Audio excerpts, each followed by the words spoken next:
I don't see that they really care about solving these problems, these tech folks.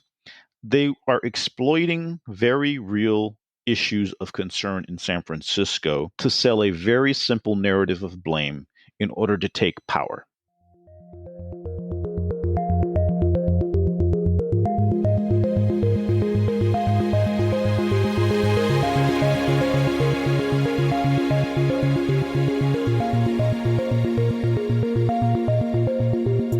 Hello and welcome to Tech Won't Save Us, made in partnership with The Nation magazine. I'm your host, Paris Marx, and this week my guest is Gil Duran. Gil is an independent journalist who is the former editorial page editor at the Sacramento Bee. He's been a journalist for a long time, but took a break from that to do communications for the Democratic Party for some time. Now, it's important to say that that doesn't mean that he defends everything that the Democratic Party does, as you'll hear in this interview. But I wanted to have him on the show not because of some former association with the Democratic Party, but because he has been doing a lot of important work looking into the ideology of the tech billionaires that, we talk about quite often on the show, and in particular, how they want to govern San Francisco and these new cities that they're trying to build around the world. What that would actually look like, and the opposition to democracy that is very much at the core of it. In particular, Gil had a piece out in the New Republic about a month or so ago going into Balaji Srinivasan's vision for a network state and what that would imply. And it's a really scary vision. In particular, he talks about the need to ethnically cleanse San Francisco and cities like it of what he calls blues, which of course refers to people from the Democratic Party, but also goes far beyond that because in the ideology of these people, the Democratic Party is everything basically to the center and the left of it. So it includes liberals, it includes people on the left, communists, everybody is tied up in that blue definition. And of course, that would be performed by grays, who are the people in the tech industry who would be wielding the power over this future San Francisco or whatever other jurisdiction that they try to implement this program. And most importantly, that would be done by gaining the allegiance of the police, by giving them benefits, by hosting dinners for them, by making sure that their family members have jobs, all these sorts of things to get the police on side and then to use that to basically take over the city and push out the blues, the liberals, the leftists, so that you can take over the city establishment and the democracy through other means. And of course, then I'm sure erode that democracy. But while that might sound a bit out there, it's just one part of this broader ideology and this broader approach that the tech industry is taking to trying to disrupt the democratic process and to really try to take over politics. They are no longer trying to secede from the nation state by going into international waters and things like that. They firmly want to use the power that they have built up over the past couple of decades to transform the political system, cities, and countries to serve themselves first and foremost. And if that means ethnically cleansing the people that they don't agree with, then that's perfectly fine by them. It's a very concerning future. And that's, of course, why I wanted to talk with Gil. Now, given what I was talking about with Gil's previous association with the Democratic Party, his views won't perfectly align with people on the left who listen to this show. But I didn't see that as a reason not to have him on the show because this is such an important topic and because he has been doing important work on it. So even if you might have some political disagreements with Gil, I think that you're going to find this show particularly enlightening because it's very important to keep up with the evolutions in this political ideology of the tech industry. So with that said, if you like this episode, make sure to leave a 5-star review on the podcast platform of your choice. You can also share the show on social media or with any friends or colleagues who you think would learn from it. And if you do want to support the work that goes into making the show every week and get a shout out on the show, some stickers if you want them, and access to our ad-free feed as we start to introduce ads to the main show, you can join supporters like Tumas in Helsinki, Tracy in Halifax, Dan in Philadelphia, and Andrew J in Stevenage by going to patreon.com/techwon'tsave-us, where you can become a supporter as well. Thanks so much and enjoy this week's conversation. Gil, welcome to Tech Won't Save Us. Thanks for having me. Really excited to chat with you. You've had a great series of articles in the New Republic recently, digging into, I think, the ambitions of some of these people in Silicon Valley to, transform not just the politics of the city, but politics more largely by carving out greater control and space for themselves within the US political system, but even to a certain degree beyond that as well. And so I want to dig into those things. But before we do that, when we think about the politics of the tech industry, and in particular their desire for different forms of government, we often think about seasteading. Back in the day, about what was that, 10, 15, maybe even 20 years ago, when those particular ideas were popular. You have Peter Thiel kind of giving them money to try to, encourage this type of political movement, I guess. How have we gone to the place where these people wanted to build little cities on oil platforms in the middle of the ocean to now trying to actually engage with politics and even carve out space for their own cities within existing countries? Yes, well, as you say, the original idea was to create these sort of floating little water world cities. But as it turns out, being trapped in the middle of the inhospitable ocean is not a premium location for people who are wealthy and want to be self-governing. And when you have only a very small space to pace around in the middle of nowhere, that's more akin to prison than to paradise. So the idea has really morphed from being these kind of floating communities in the middle of the ocean outside of the jurisdictions of existing governments to finding ways through existing government or democratic or non-democratic means to create sovereign territories on land where you're connected still to, existing infrastructure and things like, nice restaurants. And the idea has morphed into what some call network states or startup cities, where wealthy people and their acolytes who want to help crowdfund can create new sovereign territories within existing countries. You see examples of this. Prospera in Honduras, a Peter Thiel-backed company, is trying to build a new city on the Mediterranean called Praxis. There's a project called Afropolitan for Africa. There's projects basically in Latin America, Europe, Asia, and even here in the United States, we're starting to see some talk of building a city. There's a proposal for something called Tolosa. And I think we're seeing other projects, which is what I've been writing about, pop up in this same vein, attempts to create new network state affiliated territories on the land.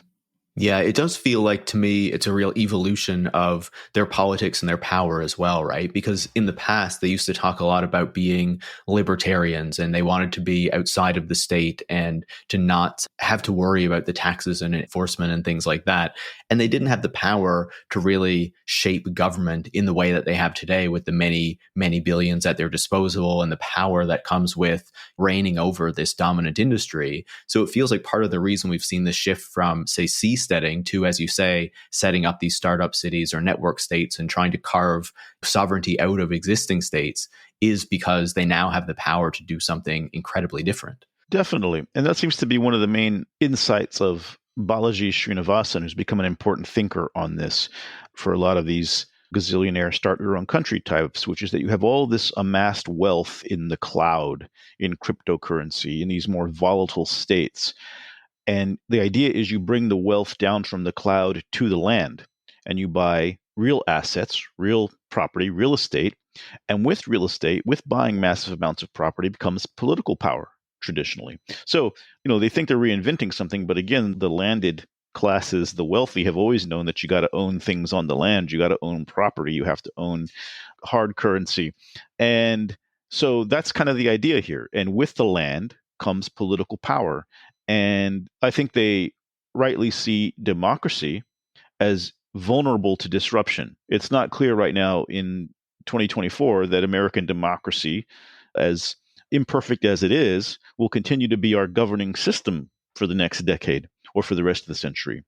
And they see an opportunity, I think, to bet against democracy. One of the things that strikes me about this is that the wealthiest people in the world, with access to so much, with so much power, social power, capital, you name it, see a very dark future where they have to prepare to be in fortresses or in bunkers or to not have democracy continue to exist. And that is kind of terrifying.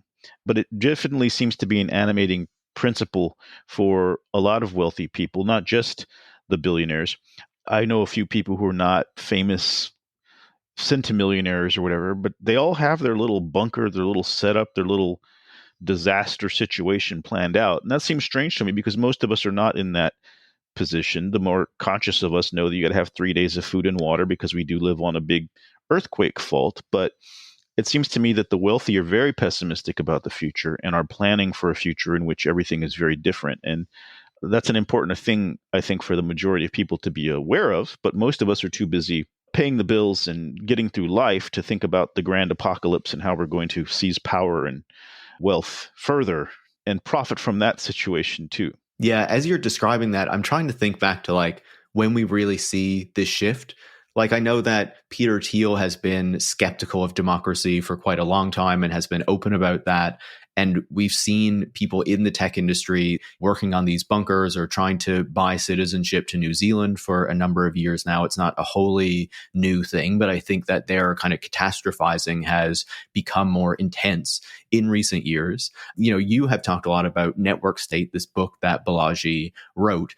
And another important text, if we want to put it that way, to me, when I think about this movement toward trying to use the wealth and the power of Silicon Valley to buy more political power, is also Mark Andreessen's It's Time to Build essay from April of 2020, when he really says, like, we need to use the power of Silicon Valley to exert it in a much more forceful way to make sure that the world is increasingly looking like the world that we want it to look like rather than something else. Is there a particular moment that you see a shift here? Or is it more like, you know, it's been progressing in this way for quite a while and it's now reached this point where they are just becoming much more forceful than they have been in the past? I think it's been growing for a while, and we see the seeds have been there with this idea of the dark enlightenment, or this kind of right-wing shift, this anti-democratic shift. But I would say a main accelerator was the pandemic. My first interest in this started with Elon Musk going nuts during the pandemic, deciding to keep his factory open against the rules of California at the time.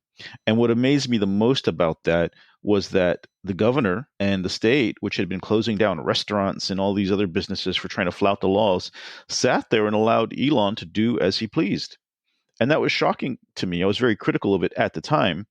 And just the idea that Elon knew he could get away with it, and he did. And on top of that, I think the biggest story I ever wrote was an editorial for the Sacramento Bee when, during this time, Musk said he would donate 1,200 ventilators to the state because there was the time when there was a big ventilator shortage. And well, I check in a while later, and it turns out he didn't do that at all. After the governor had gone on his daily appearance and thanked Elon profusely for this, he sent a few CPAP machines with Tesla stickers on them and called that service. And this caused a big uproar because Elon was insisting that he had done it, even though the state of California was like, we have no receipt of these things. So it seemed like during the pandemic, a lot of these folks felt the crush of being in a collective situation where we all have to work together to not increase the death toll, and saw threats to their businesses because it was really unclear what was going to happen with the economy. And suddenly you're just not on some libertarian island where you can do what you want. We're all connected.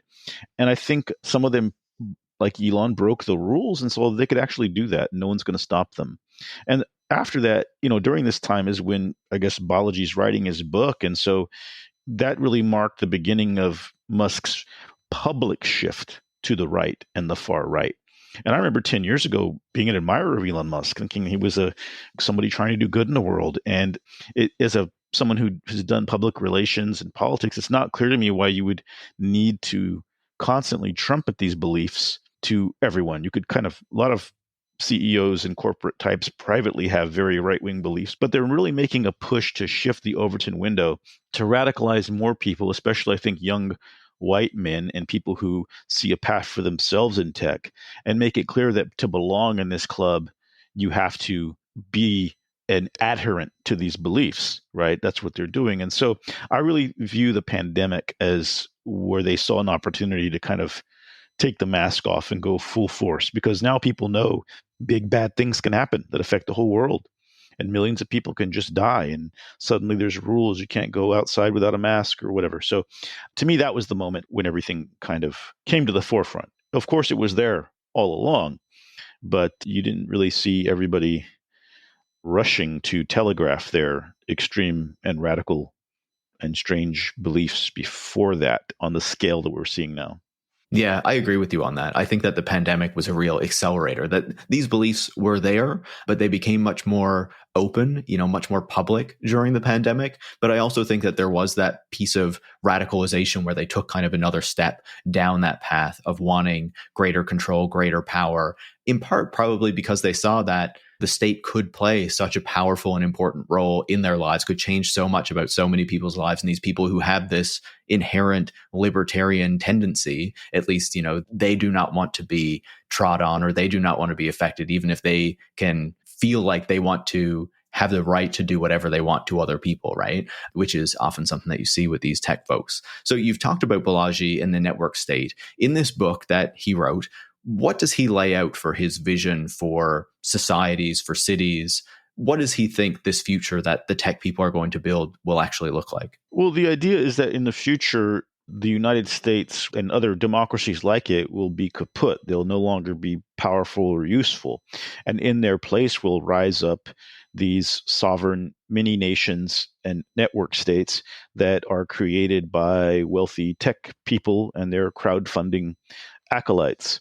And so it's a kind of a post-democratic vision of the world. Balaji's first public sort of statement on this comes in 2013 when he gives a speech in which he tells a young group of techies that the United States is like Microsoft. It's a declining company, and in the future it'll have to be something else. And he made the case for what the New York Times called secession, for the Valley to secede and create its own governance and own nation. Interestingly, that speech was given at Y Combinator, and Y Combinator is now become a major force in San Francisco for trying to take over city government and trying to instill a kind of a tech-funded, tech-governed, tech-aligned system of politics in the city. So in Balaji's book, there's two modes. There is what you call voice, which is where you stay in an existing government structure, like, say, the city of San Francisco, and use your power and your voice to try to take over and change things. And then there is exit, which is where you say, I'm done with San Francisco. I'm going to go somewhere else. We're going to start a new city in Africa or in the Midwest or in Solano County or in Honduras. And we're going to create a whole thing from scratch that we govern.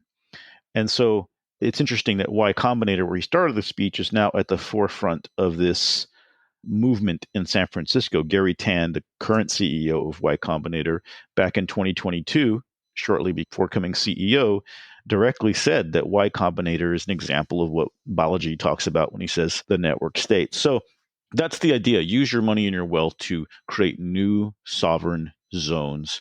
I think, like many wealthy people before them, they would like to pay less taxes or no taxes and to have a different set of rules and laws to abide by.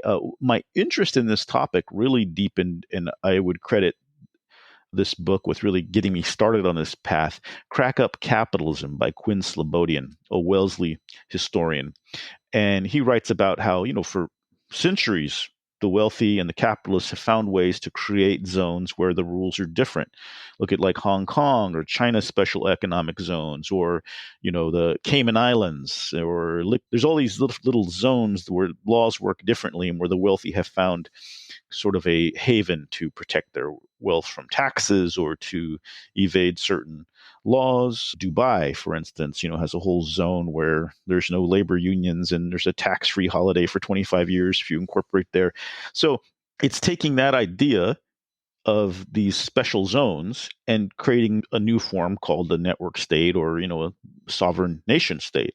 And for a long time, I had been looking at San Francisco politics, and there was something going on deeper, and I couldn't quite put my finger on it.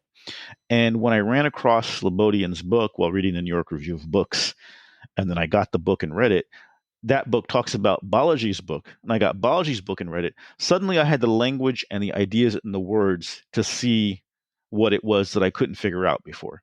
Because when you're a daily journalist having to write 3 or 4 things a week, it can be hard to go deep, right? You're just busy on the next thing, and it's easier to do the superficial. They said this, they said that. Here's what the story is. But by having the time to read the books and to go deeper, I realized, holy crap, everything that Balaji says in this book is currently going on in Northern California and all over the world. And yet nobody reading about this stuff in the newspaper has heard a word about this. And so I set out to start telling that part of the story. And, I want everybody to read this stuff. I want the voters, etc. But a big part of my audience, I feel, is other journalists, to help them understand there's something deeper going on here. And let's not wait 2 or 3 years for the New Yorker to send a big brain in and write about how San Francisco and the Northern California got swallowed by this movement. Let's start doing it now, because voters need to understand the full stakes here. And so when I read Balaji's book about, either taking over existing governments and converting them to tech purposes, or else creating new cities, I saw very clearly that it's happening all over. And this is not a secret, by the way. They've got a whole website with all the projects underway. There was a network state conference in October where Gary Tan spoke, and the Y Combinator CEO, and he cast his efforts in San Francisco as part of the network state movement. There was a guy named Jason Ben of something called Neighborhood SF. They have a plan to convert a square mile area of San Francisco into a campus for tech. Balaji Srinivasan is funding one of the companies behind that plan, right? So this is not, I have extrapolated from vague tea leaf readings that this is happening. This is money flowing. Not to mention California Forever, which is a proposed 400,000 person city in rural Solano County that they deny as part of the network state, but who's involved. Mark Andreessen, who's also an investor in Peter Thiel's company, which is called Pronomos Capital, which is investing in network state cities around the world and is advised by Balaji Srinivasan. So I think you got to be crazy to not see all the interconnections here. And I think journalists have to ask these deeper questions and be really skeptical. And people say, yeah, we're all connected and we're all doing the thing that he says to do, but we're not doing that. This is kind of weird. In fact, in December, Balaji launched something called the Balaji Fund to fund network state city projects around the world. And its investors are Brian Armstrong of Coinbase, the CEO of Coinbase, Naval Ravikant, a famous venture capitalist. I mean, these are serious people taking it very seriously by putting their money into it. And that's kind of very disturbing, because in September, Balaji went on a podcast and did like a 6-hour appearance in 2 parts, where he spelled out a very, very grim vision for future San Francisco. Yeah, it's a very worrying vision, which we'll get to in just a second. And there are a number of things that I want to pick up there, because I think you make a number of important points. The most important of which, of course, is that people need to actually be telling this story as it is, journalists in particular, because so many people within the public rely on them to understand how the world is actually working right now. And if you're presenting these people, as you talk about in a couple of your pieces, as moderates when they're actually doing something very extreme, then that is not actually giving people the context that they need. And you mentioned San Francisco, and I know that San Francisco plays this really important role in the justifications and the inspiration for a lot of these tech folks to want to proceed on this path of starting to take over and transform politics and transform cities and states in general along the political programs that they want to see carried out. So how does this experience in San Francisco inspire them? And in what ways do they distort San Francisco politics in order to justify these narratives that they have about, as you say in one of your pieces, that progressives ruined San Francisco and now we need to take it back and fix it and all this kind of stuff? What role does San Francisco play there in their imaginaries? Well, one of the most important things to understand is that San Francisco actually has a very low crime rate compared to other cities in the United States, especially violent crime and homicide. This crime rate was much higher in past decades, in the 70s and the 80s, when you actually had very conservative Democrats ruling the city. I worked for Dianne Feinstein when she was a senator. She was a mayor, known for an iron fist. She ruled the city, quote, like a Roman empress. I used to call her the most popular Republican in California, even though she was a Democrat, because often it was hard to kind of determine the difference between the two. So this idea that somehow progressives started getting elected and crime went up is just completely against the facts. I mean, it's non-factual, but of course, on the right, the facts don't matter. The facts are what we say they are. So you have a city where crime has been relatively low, but what you do have is a massive increase of homelessness, poverty, and addiction, opioid addiction, fentanyl. And with that, a surge in overdoses, overdose deaths. And no one can justify the horrific scenes you see in certain quarters of San Francisco, and that deserves a massive public health response, and to some degree a law enforcement response. But we know that law enforcement isn't going to solve addiction. at the same time, we can't have people wandering through and seeing just open drug dealing markets and violence and people suffering from mental illness and addiction, overdosing on the streets. That needs to be taken care of. But what the tech folks have done, people like Gary Tan and the so-called moderate Democrats, is wholly explained these crises in terms of blame. The progressives are to blame. A very simple narrative. All bad results are the result of progressive leadership. Now, the city's always had moderate mayors. What counts for moderate in San Francisco? And so that's not exactly right. The mayor has great control over the police, right? They act like the progressives have kept the police from doing their jobs. Not true.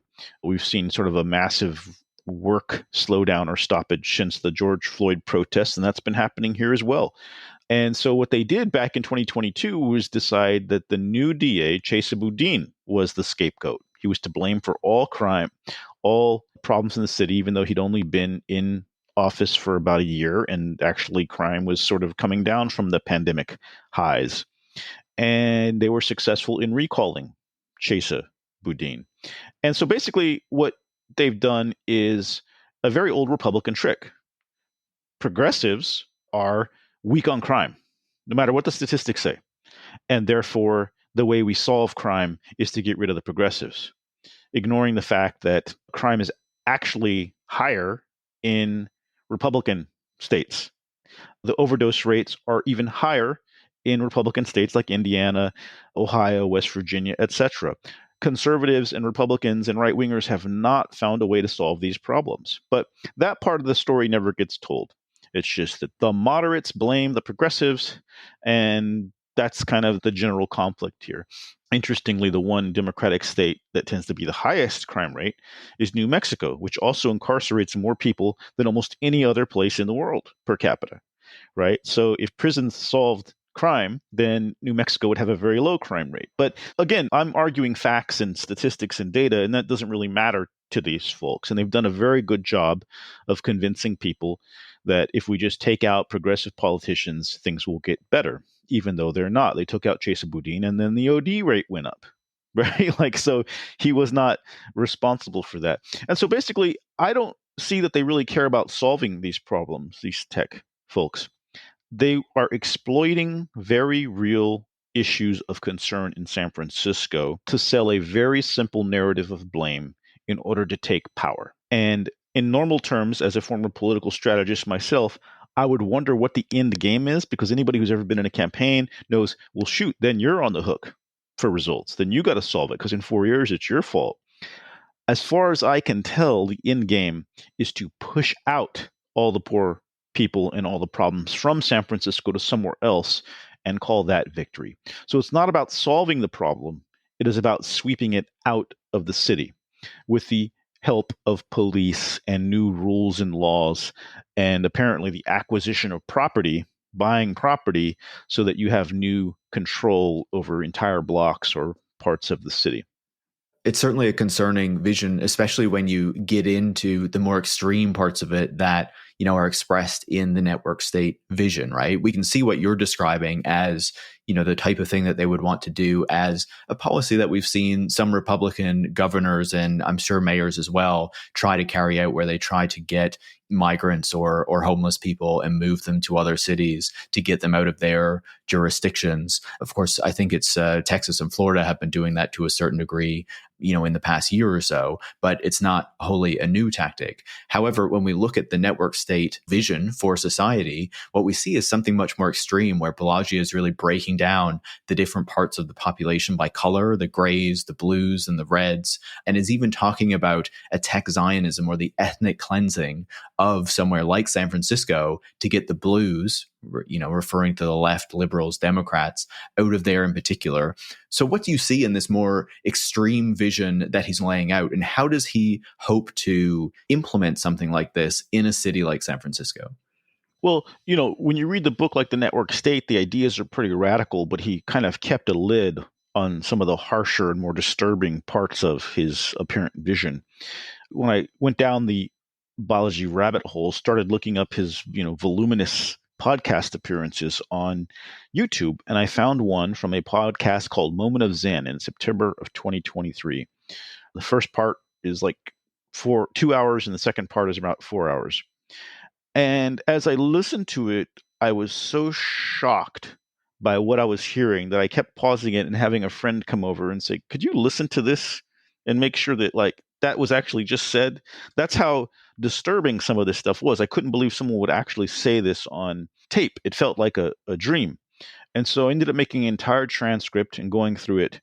And basically, the heart of it is that Balaji spells out a vision for a future San Francisco in which tech-aligned citizens adopt gray T-shirts emblazoned with tech logos like Y Combinator or Elon, he says, and they buy up and take control of entire streets and blocks in the city.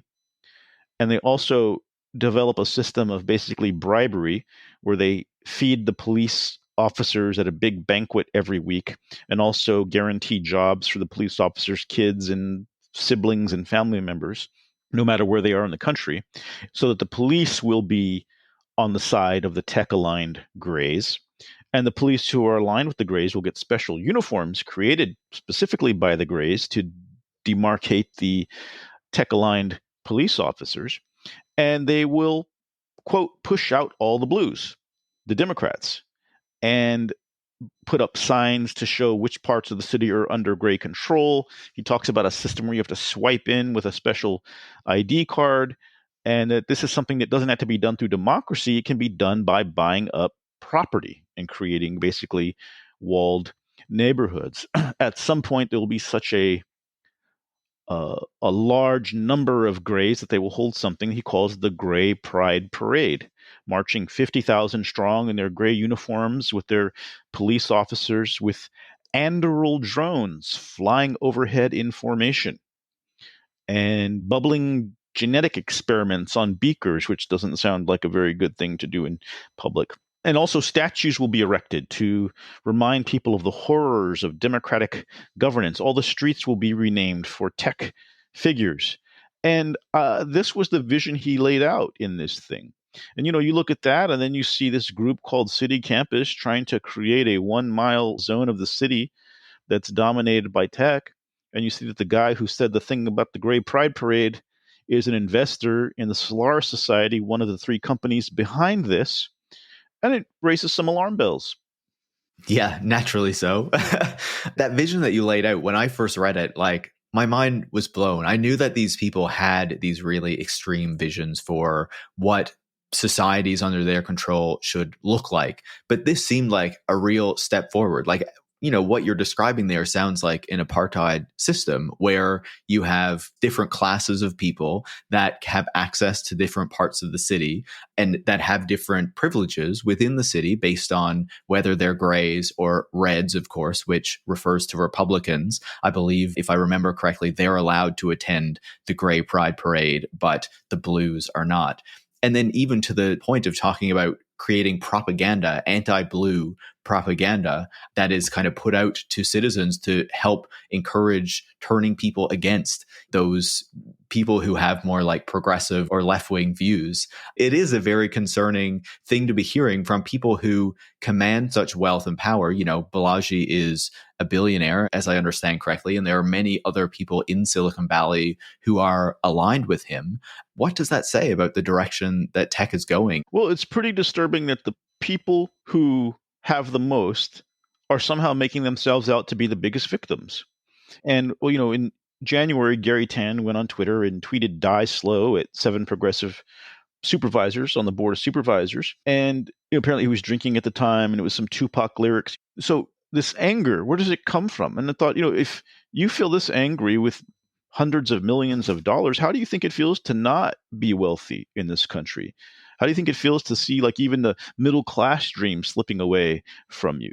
What entitles these people to their anger and to their victimization, right? And that is, to me, a really stunning development that they are now the victims. And so what you see in this kind of thinking is if you make yourself the victim, even though you're powerful, it entitles you to now victimize others as a form of self-defense. And that's pretty much what Balaji says in this thing, is that he perceives himself as being ethnically cleansed out of San Francisco, and therefore we must push out all the blues. Well, in what world is San Francisco not a haven for millionaires and billionaires? And also, where there's plenty of diverse people walking around. I mean, I was at a birthday party that was bar hopping in the Tenderloin, one of the hardest neighborhoods in San Francisco, last week, and it was fine. Like, how terrified are you of a city? They have created this hysterical version of reality in their heads, and they're reacting to that hysterical reality. But how are you going to conquer Mars if you're terrified to walk down Market Street? And I don't get that. I don't get why they have so much bravado, but also so much terror. It's not really that bad if you are not involved in the trouble. I grew up in a hard neighborhood around gangs where people died before they reached 18, people I knew. And if you're not involved, it's probably not going to happen to you. I stayed out. I wasn't involved. But so out of this hysteria, out of this terrorizing vision of how bad things are, they have somehow made themselves the victims. And really, it's the poor who are suffering.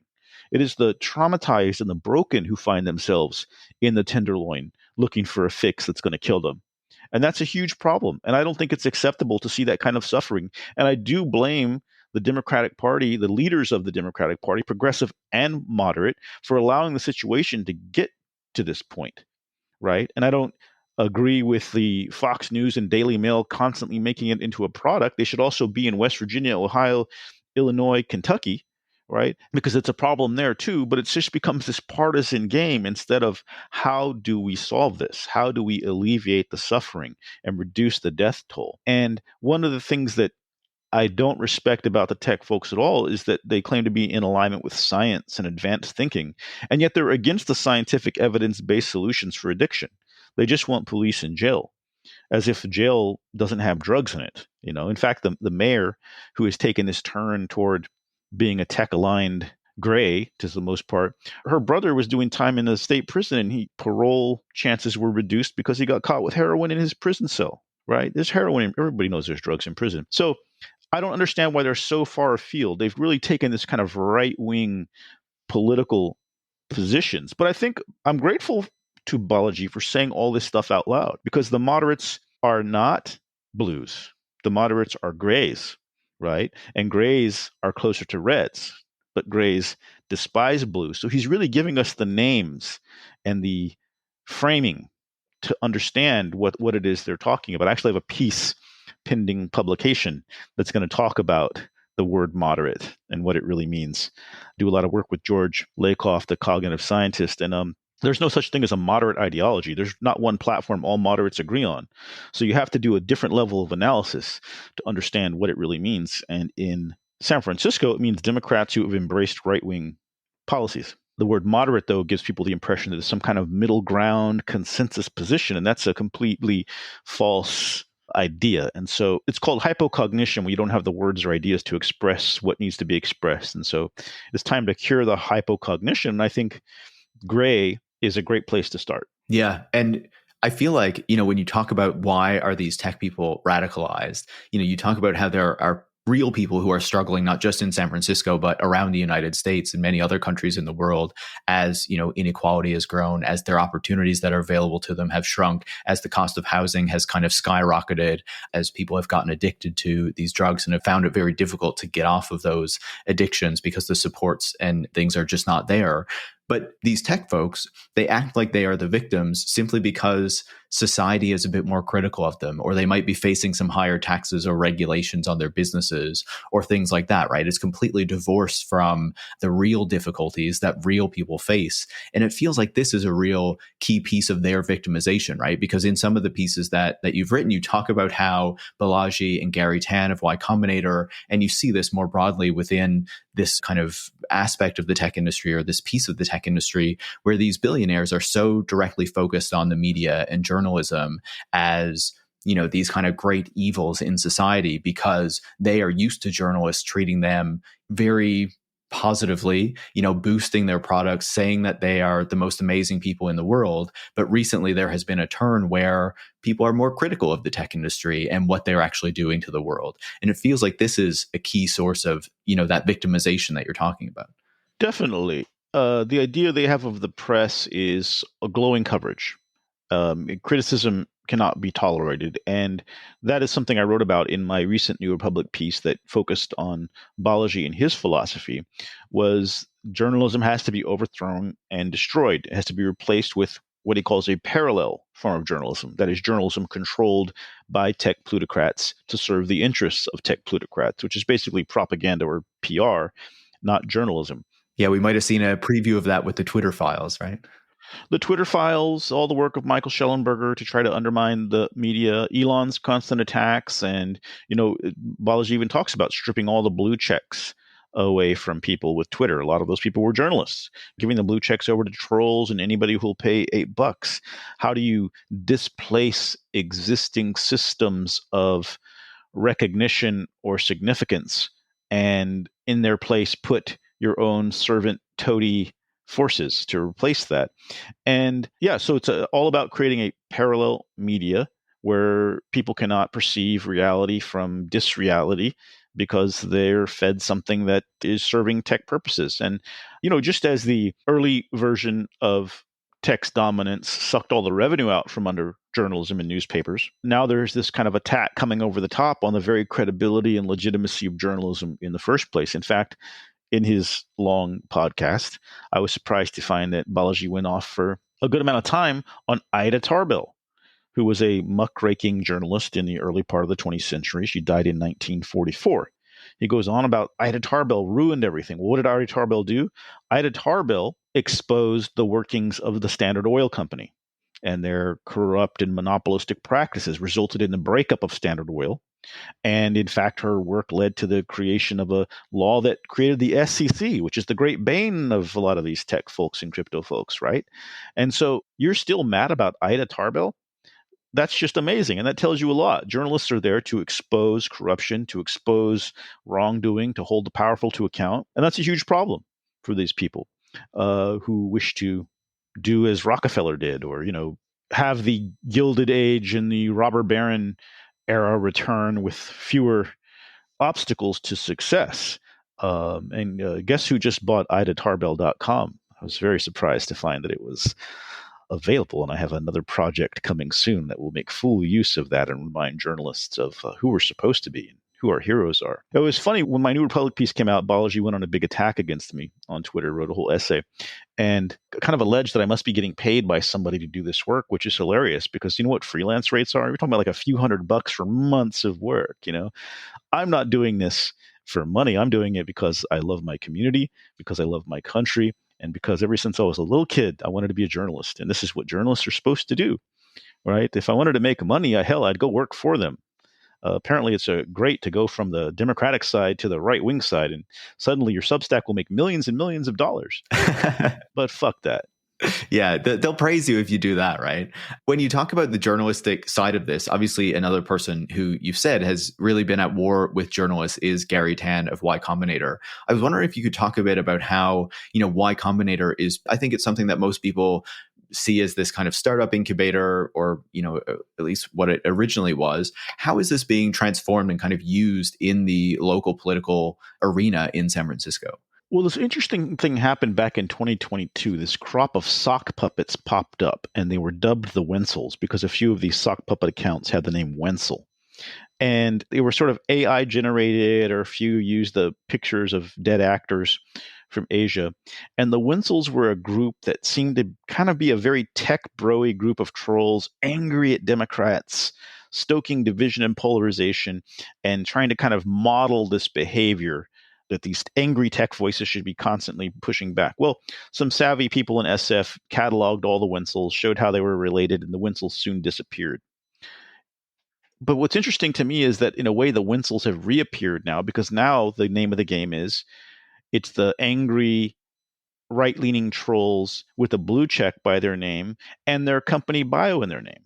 So what has emerged, and a lot of this led by Tan, who has made Y Combinator into a political organization, not a business organization anymore. It does business, but it's overtly a political organization.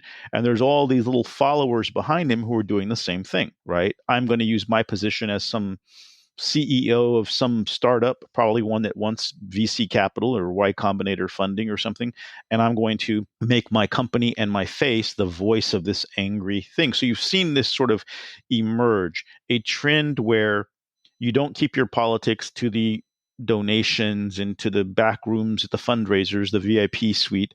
You overtly go on Twitter every day, and under the banner of your company, under your own name with a blue check, you engage in this very aggressive, hostile to democratic governance discourse. And so I think Tan has really led the way in making Y Combinator not only trying to kind of figure out startups that might make it and become unicorns, but trying to figure out political strategies that might bubble up with the right funding and training and become political unicorns of some kind. If you can take the city of San Francisco, that's what he said at the Network State Conference in his conversation with Balaji. If you can do it in San Francisco, you can do it anywhere. There's a new newspaper that's popped up that's pretty much just a propaganda rag for them, attacking all of their opponents. They've created political organizations that are, Together SF and these different groups that are just basically pushing the gray ideology, the gray political cause. And so they're trying to combine a bunch of different ways to take power and seize power. But fortunately, some of it's falling apart. They've found that hiring a bunch of people, there's problems. There's one of the main guys, an old rape allegation has surfaced. They've crossed some lines, maybe violating political laws by appearing to coordinate with different campaigns. There's all these things you got to know in politics because there's a lot of rules and a lot of ways to get caught and tripped up. But they're definitely making a hard push. And I'd say there the key insight is the weaponization of companies as overt, engaged, and direct forces in local politics. Yeah, I feel like with what you're describing there and, what you've been describing for us with this vision, the parallel media that just echoes whatever you want kind of promoted out there, this idea of remaking the city. So you have this hierarchy of grays and their aligned cops that they treat very well to make sure that they are doing the things that they want, and their friends, the reds, that, are all against the blues and try to recreate the city in this way where there's actual exclusion of these people who they designate blues to try to push them out altogether. And I believe it was in one of your pieces where you mentioned that Balaji kind of said that democracy doesn't become a problem then because you're just pushing out all the blues anyway. So then you can control the democratic apparatus that way and I guess erode it eventually. But what does that tell you about the authoritarian and I would say increasingly fascist leanings that we see in Silicon Valley and the threat that poses not just to American politics, but I think far beyond that as well? Yeah, I mean, I think to go back to Balaji's statement in 2013, they saw the United States as the Microsoft of nations on the decline. I should note that the stock of Microsoft has risen dramatically since he said that. Microsoft is not quite on the trajectory he imagined. Peter Thiel said a long time ago, I no longer believe democracy and freedom are compatible. Patry Friedman, the grandson of Milton Friedman, the conservative economist who works with Thiel and is the head of Pronomos VC, the company trying to invest in these projects around the world, said democracy is not the answer. So there's a very directly anti-democratic vein here. Now, in the meantime, you have to use democracy to seize some of this power. But as Balaji spells out, it's also about buying property. It's about owning territory, about being able to create the rules in allegiance with the police. And I think we've seen this on the Republican side too, with the Trump Republican Party. Democracy is no longer guaranteed. Democracy is not necessarily considered the operating system of the future United States. And we're at a moment where we're not clear how that's going to shake out in the short term or the long term. And so I think some people are placing some enterprising bets on where that's going to go. And I think that you're seeing this alignment of some of these major Silicon Valley figures behind Trump because he's going to make all of this more possible more easily. If he's willing to make a corrupt deal to give the oil companies what they want in exchange for their support, what the hell do you think he's going to give the billionaires of Silicon Valley? I'd say creating your own little territories that you govern would be absolutely some low-hanging fruit there. And, you see there's a fundraiser being held in San Francisco for Trump, and one of the people hosting it is Chamath Palihapitiya. And a few years ago, he was going to run for governor as a moderate Democrat. What kind of moderate Democrat goes from being a moderate Democrat who's going to run for governor on a moderate platform to supporting Donald Trump post January 6th and in the middle of all these indictments. Yeah, it seems like a lot of these tech folks have kind of run through the other Republican candidates saying that they weren't going to support Trump. They weren't going to support Trump. And now that he's the one left standing, they're like, yeah, of course I'm going to support Trump. You know, they just wanted to try to look like that was not what they were doing for as long as possible. But I think I agree with you. Like, you can definitely see how they would take advantage of what Trump needs right now to try to get into office to get some good deals if he were to actually win the election. And then we could see some even scarier things happening, you know, not just because of the boldness of the Republicans to not really care about democracy, but I think in part because we've seen the Democrats be so poorly committed to actually defending that and doing what is necessary to do that, to allow the tech industry to have this power and to allow the Republicans to keep chipping away at these democratic principles. Definitely. The Democrats have really failed to articulate the stakes. I mean, Biden started off by it was going to be a campaign about freedom and whether we have democracy, but they kind of like veer off course, and we're talking about all kinds of things now. And it'll be really sad if we see a great decline in American democracy in the next few years, and nobody told anybody that that was really what was at stake. And I think you see the Democrats also buying into Republican messaging on a lot of different issues. A lot of the Democrats here have gone toward, we got to get tough on crime and throw out all these progressives. Well, guess what? You're just priming people to believe that what the Republicans say is true, and you're failing to articulate a logical, rational, and moral case for how we actually handle these problems. You know, I actually am a moderate Democrat. I often get confused for left, but I worked for mayors. I helped run cities. We're going to have a police department. Some people are going to go to jail. That's just the way the world's going to work because there's bad stuff that happens. I'm not for getting rid of the police. Now, I also support a society in which we make investments that prevent these worst possible outcomes from happening in the first place. And I know that's possible. And I know that's something we haven't done and we don't seem to be in any position to do. So that's what makes me a progressive at heart. But that's where I don't see the so-called moderates being reasonable. I should be able to find a few things where I align with you. And it's very hard to do that because, okay, I'll say we need more police because, as Chesa Boudin said, the likelihood of getting caught is a bigger deterrent than a long prison sentence. But you won't say that we need overdose prevention, which that's how they solved it in Europe. And that to me is crazy, right? And it's not that I want people doing drugs. I would prefer a world where nobody was addicted to anything, right? We're not going to have that world. But we all know you got to save lives first to get people into treatment. And the way these gray-aligned folks were able to shut down San Francisco's one attempt at an overdose prevention center, to me, was a grave moral injustice. And people have died as a result of that. So I don't see moderate Democrats staring back at me when I, look at what they're doing. I see all the Republican arguments. And unfortunately, for a lot of Democrats, it's been easier just to play along with that than to fight back against it or make a better argument. Just this week, Eric Swalwell, a Democratic congressman I really admire, there was a postal worker robbed at gunpoint in Oakland. He goes on Twitter and blames it on the DA of Alameda County and says, we need the rule of law, blah, blah. Well, I looked up immediately. Guess what? Postal carriers are being robbed all over the country. In fact, there was a congressional hearing about it last year.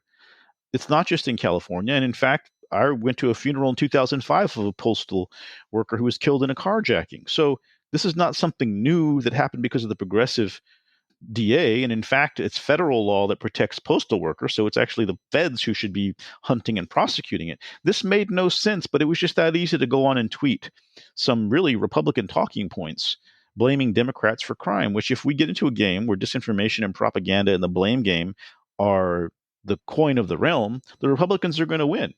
By the way, the Republicans have been spreading the rumor that Swalwell is some kind of Chinese agent and had an affair with a Chinese spy.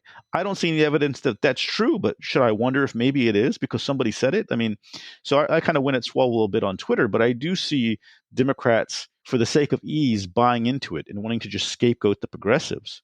But the criminal justice reforms that are being blamed for all of this came out of mainstream Democratic Party values 10 years ago when it was hip and cool to be against mass incarceration and racism and all of these other injustices of the system, and to be for reparations, which you won't find many politicians here now trying to grab onto that issue.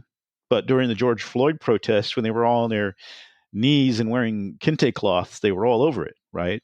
So there is a degree to which the Democratic Party is really weak and ripe for disruption because they will go along with the Republican talking points if they're scared. And I don't really see many people articulating a different vision that resists this race to the bottom. Balaji also spells out the process and the need to create gray politicians who, on the local level, on the state level, on the federal level, start to reflect the gray ideology and its causes. And you see crypto is now becoming a huge force. They've got a huge PAC, one of the top PACs in the nation, about to blow millions and millions of dollars in the 2024 election. And whenever you have money, you're going to have politicians who are ready to feed at the trough. I haven't written about that yet. I will. But there's a lot of places this is going that are not good. And I think people need to be awakened to it. But I do feel that there's hope. Yeah, I feel like a lot of the problem there is how effective the right is at setting the agenda and the narrative, right? Like you were talking about earlier when it comes to this idea that crime is out of control in San Francisco, even though it was not reflected in the figures, really came from the fact that this is what was being pushed out there by particular media organizations that it seemed like had a lot of incentive to make people feel that way because it benefited particular interests in order to do that and to mislead people as to what was actually going on. And I think you see that far outside of San Francisco. And of course, just the issue that so many governments are happy to invest more in police, but then not in mental health support and in healthcare and in the other things that people actually would need if they're going to try to be rehabilitated and get the assistance that they need to help them. Not to mention, of course, housing, which is a serious problem in San Francisco and now in so many other cities. I did want to ask you, though, before we close off our conversation, we've been talking a lot about San Francisco and the politics of trying to transform San Francisco that the tech industry and Balaji and Gary Tan have been involved in. But there's also this attempt to build a new city from scratch that a lot of powerful tech people have been involved in California. Can you tell us a bit about that? And does it look like something like that is going to move forward, or is local opposition going to get in the way of their vision of building this kind of tech city or network city, in Northern California? Well, that's what gives me hope. Polls show that the California Forever project, this tech billionaire funded city they want to build, is opposed by 70% of Solano County voters, with 61% at hard no. That's a pretty catastrophic poll. It would take an unprecedented sort of reversal in order to make it happen. What you had was this firm invested in by tech billionaires sneaking around for 5 years, buying up land, 60,000 acres, and then kind of being exposed by the New York Times as trying to build this city called California Forever. And the locals are not having it. And I call it the miracle in Solano because someone has found a way to unite both Democrats and Republicans in 2024. And it's against the weird, creepy tech billionaire city. They claim they're trying to do it for more housing to solve the housing crisis. But if they were trying to add new density to existing cities, that'd be one thing. There's Stockton, there's the Central Valley where demographics show people will be flowing inland for the next, few decades. But that's not what they're trying to do. They're trying to create their own brand new city in the middle of rural farmland in a county where there is specifically a slow growth ordinance. So I would be surprised if they don't lose big. I'm covering that in my local blog. The locals there have taken notice. They're very excited. They're sending me flyers, videos of the ads that are constantly on TV. And so it gives me hope that the people of Solano County are fighting back against this idea of dystopia. Developers have said this is not the way anybody who does this would go about it. I mean, there's plenty of ways to add on to cities and to build density, but building an entirely new city in the middle of a rural area is very strange. And I would note that back to the seasteading thing we started on, there was a thing for a long time called ephemeral, where a bunch of people would bring boats and create a little floating city right there in the California Delta, just near Rio Vista, where this city is being proposed. And that was a project of the Seasteading Institute and Patry Friedman. So I guess that's how they found out about rural Solano County and all the opportunities available there. But I think Solano County is going to say hell no. And I think they're on the front lines of a big battle that will determine the future for many of us and how far they can get. I would assume they've got some backup plan if they lose the election to try to go around that process and maybe get the state to impose a by right, something like that. But we'll cross that bridge when we come to it. That's fascinating. And yeah, it's really good to hear that the folks there are against it. But then that also shows you exactly why these tech people are against democracy, because they don't want these locals to be able to get in their way. Gil, this is clearly something that, we'll be following as we get closer to the election, and we'll be reading your work to keep up on the network state antics that these billionaires are up to. Thanks so much for taking the time to speak with me. I really appreciate it. Thanks for taking an interest. Gil Duran is an independent journalist and former editorial page editor at the Sacramento Bee. Tech Won't Save Us is made in partnership with The Nation magazine and is hosted by me, Paris Marx. Production is by Eric Wickham, and transcripts are by Brigitte Pawliw-Fry. Tech Won't Save Us relies on the support of listeners like you to keep providing critical perspectives on the tech industry. You can join hundreds of other supporters by going to patreon.com/techwon'tsaveus and making a pledge of your own. Thanks for listening, and make sure to come back next week.